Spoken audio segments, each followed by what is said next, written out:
ဒီခုနှစ်ချက်သိထားရင်ဗီဒီယိုတွေဝါနေတဲ့အခက်ခဲတွေကြောင့်စိတ်ညစ်စရာမလိုတော့ဘူးကိုယ့်ရဲ့ဗီဒီယိုကဒီလိုမှောင်နေတယ်ဆိုရင် brightness လေးကိုတိုးပေးလိုက်ပါ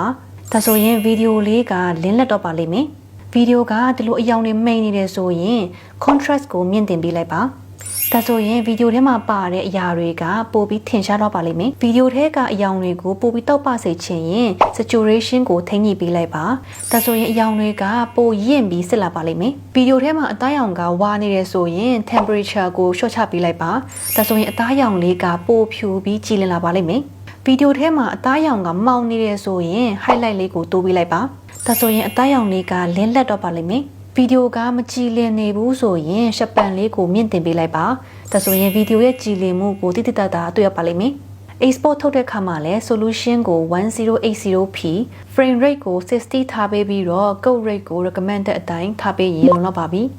ဒီနည်းလမ်းလေးတွေတည်ထားရင်ကိုယ်တိုင်ဗီဒီယိုရိုက်ကူးတဲ့အခါမှာလွယ်လွယ်ကူကူနဲ့ကြည်လင်အောင်ပြင်ဆင်လို့ရပါပြီနော်